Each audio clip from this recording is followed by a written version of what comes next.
தொடங்கி பல முதன்மை உயர்கல்வி நிறுவனங்களை வரை அட்மிஷன் பெற்றுள்ள மாணவர்களை இங்கே பாராட்டி கொண்டிருக்கிறோம். இது சாதாரண நிகழ்ச்சி கிடையாது.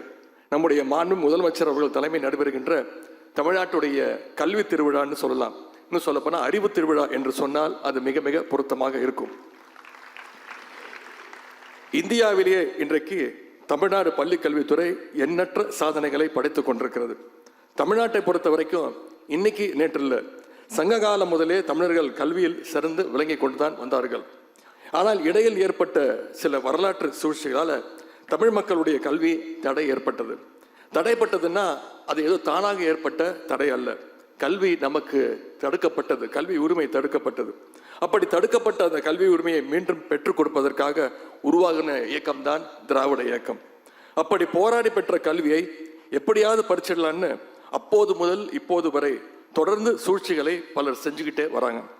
இடஒதுக்கீட்டிற்கு எதிர்ப்பு, குலக்கல்வி திட்டம், மும்மொழி கொள்கை, புதிய கல்விக் கொள்கை, நீட் தேர்வு என பல வழிகளில் நம்மளுடைய கல்வி உரிமையை சிதைக்க முயற்சிகள் நடந்து கொண்டே இருக்கின்றது.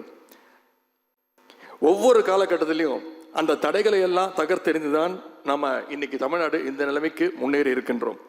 குலக்கல்வி திட்டம்னு ஒன்று வந்துச்சு. மாணவர்கள் பாதி நேரம் படிக்க வேண்டும், பாதி நேரம் குலத்தொழிலை கற்றுக்கொள்ள வேண்டும் என்பதுதான் அந்த திட்டம். அந்த குலக்கல்வி திட்டத்தை எதிர்த்து தந்தை பெரியார் அவர்கள் மிகப்பெரிய போராட்டத்தை நடத்தினார். அதற்கு பிறகுதான் குலக்கல்வி திட்டம் தமிழ்நாட்டிலிருந்து அழிந்தது.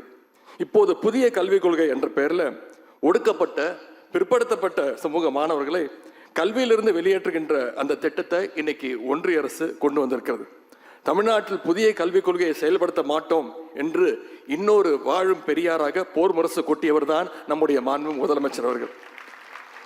உங்களுடைய கல்விக் கொள்கையை நாங்கள் ஏற்றுக்கொள்ள முடியாது, தமிழ்நாட்டுக்குன்னு நாங்கள் தனியாக ஒரு கல்விக் கொள்கையை ஏற்றுக்கொள்கிறோம்னு தைரியமா துணிச்சலா சொன்னவர் தான் நம்முடைய மாண்பு முதலமைச்சர் அவர்கள்.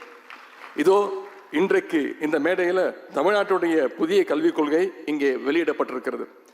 சமீபத்தில் இதே அரங்கத்தில் நம்முடைய பள்ளி கல்வித்துறை அமைச்சர் அவர்கள் அன்பில் மகேஷ் பொய்யாமொழி அவர்கள் எழுதிய ஒரு நூல், அதுதான் தேசிய கல்விக் கொள்கை என்னும் மத யானை என்ற நூலை நம்முடைய முதலமைச்சர் அவர்கள் தான் வெளியிட்டாங்க.